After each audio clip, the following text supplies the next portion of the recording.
My boss said, "We can't afford personal tragedy time off." When my sister passed away, I nodded and continued working. 2 weeks later, she was standing in my office, hands shaking, begging for my help. That's when she learned what he'd been doing all along. Welcome to Cheat Sheet Tales, where secrets slip, lies unravel, and the truth always has a twist. Drop a comment if you ever caught a red flag too late. Now, let's get into today's tale. I stood in front of Petra's glass desk, my phone still hot in my palm from the call that had just shattered my world. "My sister died an hour ago," I managed to say, my voice barely audible. "I need 5 days to go home for the funeral and be with my family." Petra didn't look up from her computer. The clicking of her keyboard continued for 10 more seconds before she finally raised her eyes. "The merger presentation is Monday. The board meeting is Wednesday. The investor tour is Friday." She listed each item as if reading ingredients on a package. "We can't afford personal tragedy time off right now, Elo. The acquisition is too important." She returned to typing, then added without looking up, "Take the weekend. Be back Monday morning." I felt something crack inside me. Not my heart, but something harder, something foundational. I nodded mechanically and walked out. What she didn't know, as I returned to my desk, was that her company's most valuable asset, the distribution algorithm, that had cut operational costs by 40% had been entirely my creation. My name appeared nowhere in the documentation, but my fingerprints were on every line of code. Linnea's last words to me had been, "Stop hiding, Ellie. The world needs what you can do." I was done hiding. Before I continue with what happened next, I want to thank you for clicking on this video. What you're about to hear isn't just a story of workplace injustice, it's about recognizing your worth when others refuse to see it. If you've ever had your contributions overlooked or your humanity dismissed as inconvenient, this one's for you. Stay until the end. Because the moment Petra showed up trembling at my door weeks later is just the beginning of what happens when quiet competence finally speaks up. And if you're enjoying our true stories, please hit like and subscribe. We post new content every week, and your support helps us reach others who need to hear these experiences. My name is Alone Derby, and until 2 months ago, I was the invisible engineer behind one of the fastest growing logistics companies in the Midwest. I'm not naturally confrontational. I was raised to believe that good work speaks for itself. My sister, Linnea, was the opposite, bold, outspoken, and fiercely protective of me. We lost our parents young, and she stepped into their role without hesitation, working extra jobs to put me through college. While I pursued computer science, Linnea battled an autoimmune condition that worsened over the years. Still, she pushed me to aim higher, to demand recognition for my work. I promised her I would someday. But then I landed at a company where my quiet nature was mistaken for weakness, and where my boss, Petra, built her reputation by harvesting the innovations of employees like me. I'd spent a year perfecting a distribution algorithm that revolutionized how the company operated. It predicted supply chain disruptions, optimized routing, and slashed costs dramatically. When I presented it to Petra privately, she immediately saw its potential, not for the company, but for her career. She repackaged my work, presented it to the board as her brainchild, and was hailed as a visionary. I said nothing, focusing instead on refining the system while Petra collected accolades. Why didn't I speak up? Partly habit, partly calculation. I was documenting everything, building my case carefully and truthfully. I was distracted by Linnea's worsening condition. We spoke daily, and I channeled my frustration into caring for her, promising that soon I'd step into the light as she had always encouraged. But time ran out. Linnea's condition deteriorated rapidly, and I received the call on a Tuesday morning. By the time I reached Petra's office, my sister was gone. After Petra denied my bereavement leave, I didn't rage or quit. I returned to my desk, opened my laptop, and made 3 decisions. First, I would attend my sister's funeral, losing sick days without explanation. Second, I would no longer contribute any innovations with it proper attribution. And third, I would ensure Petra understood exactly what she had dismissed when she reduced my sister's death to an inconvenience. The funeral was small but beautiful. Linnea had planned much of it herself, including a letter she'd written to be read aloud. To those who diminish you, she had written, offer neither anger nor forgiveness, offer consequences. I returned to work on Monday as instructed, outwardly unchanged. Petra didn't ask about my weekend or mention my loss. The merger presentation went flawlessly. I made sure of it, correcting errors in Petra's slides after hours. The board meeting brought enthusiastic approval for our growth strategy. The investor tour generated excitement. Petra took credit for all of it, as expected. What she didn't notice was that I had begun having coffee with department heads explaining the intricacies of the distribution system that they relied on, but didn't fully understand. I wasn't complaining about lack of credit. I was simply ensuring everyone knew exactly how the system worked and who had built it. I documented every meeting meticulously. Fascinating, said our operations director after I walked him through the algorithm. I had no idea you developed this entire system. Petra always presents it as a team effort she directs.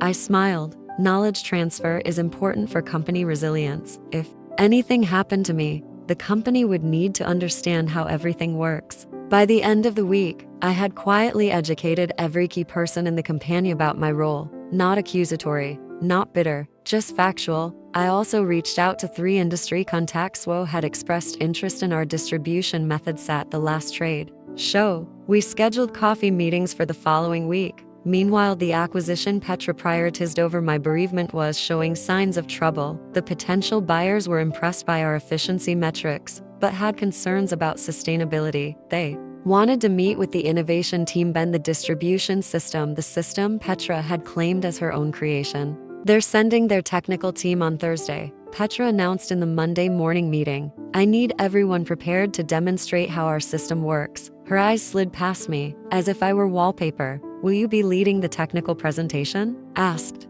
our marketing director. Of course, Petra replied. It's my system. I said nothing, but typed a quick email under the tableau our board chair requesting a private meeting that afternoon. His response came immediately. My office. 4 p.m. That meeting lasted exactly 27 minutes. I brought documentation of my work, testimonials from department heads, and a demonstration of system elements that only its creator would know. I explained that I wasn't looking to create drama. I simply wanted the upcoming acquisition meetings to proceed with transparency. The chair's expression changed from confusion to concerto calculation as I spoke. Why are you bringing this to me now? He asked finally. My sister died 2 weeks ago, I said simply. Her last wish was for me to stop hiding my light. I promised her I would. He nodded slowly. I'm sorry for your loss, and I apologize on behalf of the companion if we failed to acknowledge it properly. Thank you. As for next steps, I'm not asking for Petra to be punished.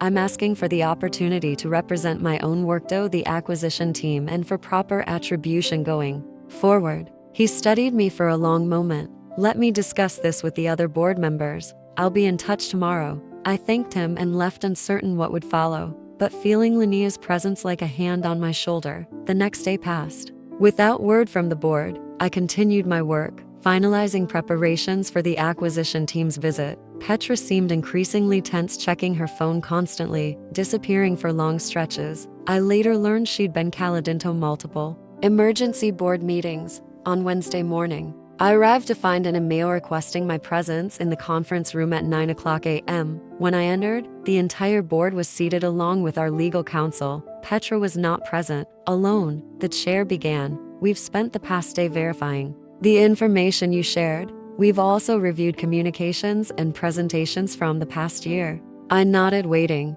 What we found is deeply concerning. Not only has your work been systematically misattributed, but the acquisition team specifically requested to meet the algorithm's creator after their technical team reviewed our documentation. They identified discrepancies that suggested the person presenting the system wasn't the person who built it. I kept my expression neutral despite the vindication flooding through me. We're making immediate changes to our leadership structure, he continued. We've placed Petra on administrative leave, pending a full investigation, and we're creating a new position, Chief Innovation Officer, which we'd like to offer to you. I felt a moment of vertigo as if the ground had shifted beneath me. Thank you, I said carefully. I appreciate your thoroughness. Before I accept, I'd like to propose a company policy change as part of my conditions. Go on, he said. I'd like to implement a minimum 3-week bereavement leave policy for immediate family members, with no questions asked. Some things are more important than business, and our company should reflect that value. The board members exchanged glances. Then the chair nodded. Consider it done. Is there anything else? Yes, I said. I'd like to be the one to inform Petra of these changes. 2 hours later, I was sitting in what had been my small office when the door opened. Petra stood there, her face drained of color, hands visibly trembling. "I need your help," she whispered, voice barely audible. "The investors are threatening to pull out tomorrow unless someone can convince them otherwise. The board said you're the only one who can save the acquisition." I looked at her, calmly, saying nothing. "Please," she continued, a note of desperation creeping in. "Whatever issues we've had, this is about the company's survival. Everyone's jobs are at stake." I leaned forward slightly, including yours. Her eyes widened as understanding dawned. "You knew. You've known all along what was happening.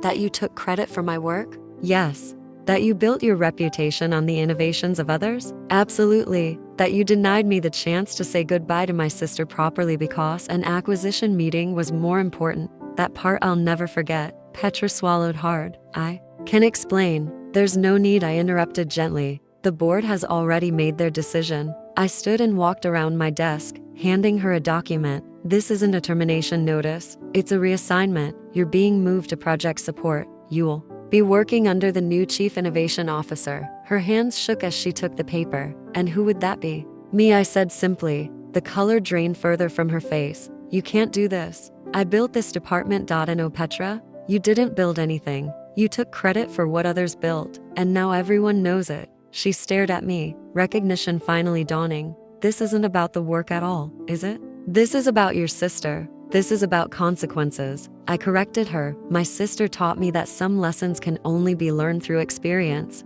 You're about to learn what it feels like when someone else controls your future and dismisses what matters to you."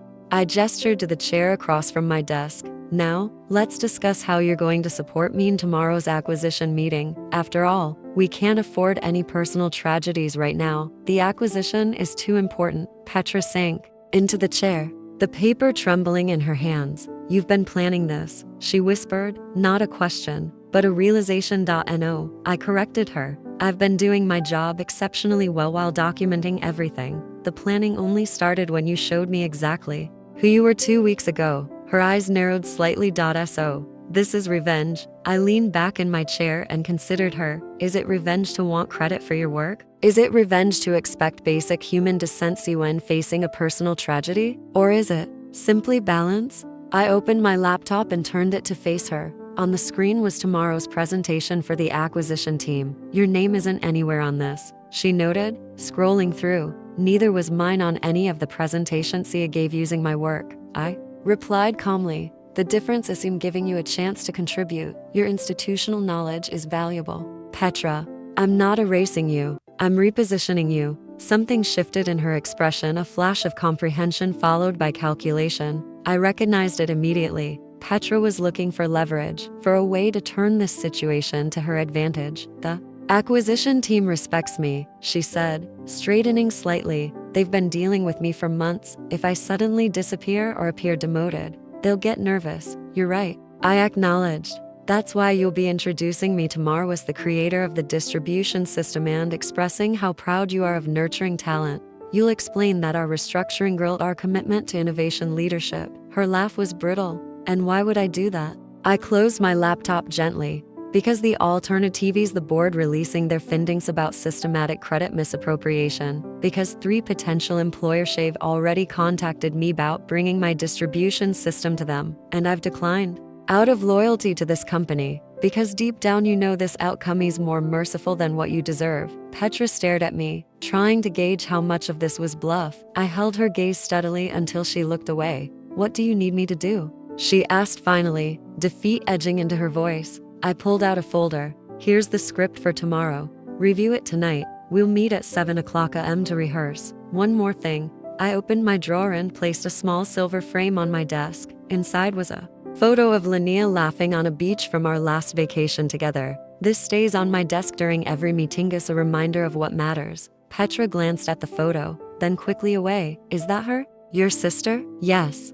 Her name was Linnea. She was 34. A flicker of something, perhaps genuine remorse, crossed Petra's face. "I'm sorry about your sister." "Thank you," I said, my voice softening slightly. "That's the first time you've acknowledged her death." The silence stretched between us. heavy with unspoken recriminations and missed opportunities for basic humanity. Tomorrow, 7:00 a.m., I finally said, "Don't be late." After Petra left, I sat alone in my office, running my fingers over Linea's photograph. "I did it," I whispered to her image.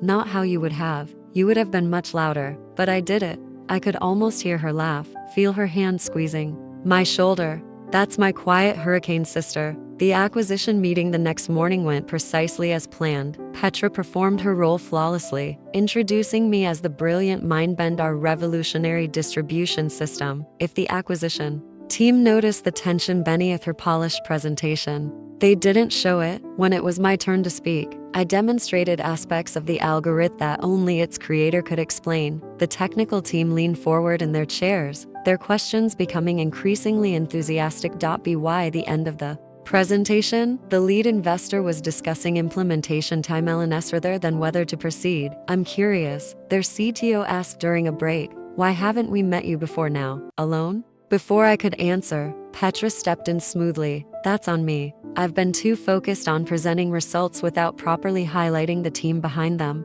It's something our company is actively correcting with our recent restructuring." I caught her eye briefly. It was a good answer, perhaps the first genuinely collaborative moment between us. The acquisition was approved by the end of the day. As the investors left, the board chair pulled me aside. "Extraordinary work," he said. "Both the presentation and how you handled Petra. Many would have pushed for termination. Firing her wouldn't teach her anything," I replied. "This way, she learns what it means to have someone else control your professional narrative." He nodded thoughtfully. "Your sister would be proud." I felt my chest tighten. "You didn't know her. No." He agreed. "But I know what it means to lose someone. My wife, 3 years ago. Cancer." The simple admission caught me off guard. "I'm sorry. The 3-week bereavement policy you proposed, I'm expanding it to 4 weeks with an option for reduced hours during the transition back." The board approved it unanimously this morning. Tears pricked at my eyes unexpectedly. "Thank you.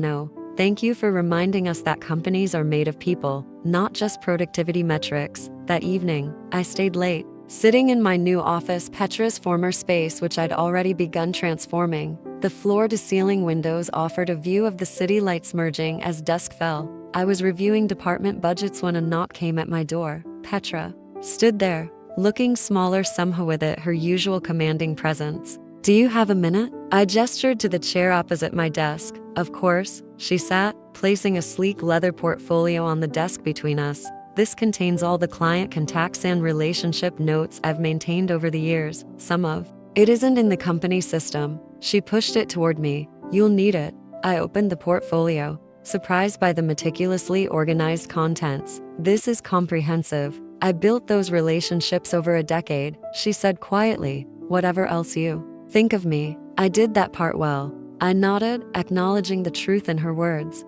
"Why are you giving me this?" Petra looked down at her hands. "I received a job offer today, a lateral move to a smaller company, less prestige, but a fresh start." "You're resigning?" I hadn't expected this. "Yes, but I wanted to do this properly. A clean handoff." I studied her face, searching for the manipulation I'd grown accustomed to seeing. Instead, I found something like resignation mixed with relief. "What changed?" I asked. She was quiet for so long, I thought she might not answer. "My mother called this afternoon," she finally said. "My father had a stroke. Minor, but a warning sign." I told her I couldn't come right away because we were finishing the acquisition. Petra's voice faltered slightly. She said she understood. That's when I realized he'd trained everyone in my life to expect absence when they needed presence. The irony wasn't lost on either of us. "Take the time you need with your family," I said. "The new bereavement policy includes family medical emergencies." A bitter smile touched her lips. "I don't work here anymore, remember? Your resignation hasn't been processed. As far as HR is concerned, you're still employed for the next 2 weeks. Use the time." Petra looked at me with genuine confusion. "Why would you do that for me after everything?" I thought about Linnea. About what she would say in this moment. Because breaking a cycle of cruelty requires someone to make a different choice. It might as well be me. She nodded slowly, then stood to leave. At the door, she paused. "For what it's worth, I was wrong about you. Alone. I thought your quietness was weakness." "It's not." "No," I agreed. It never was.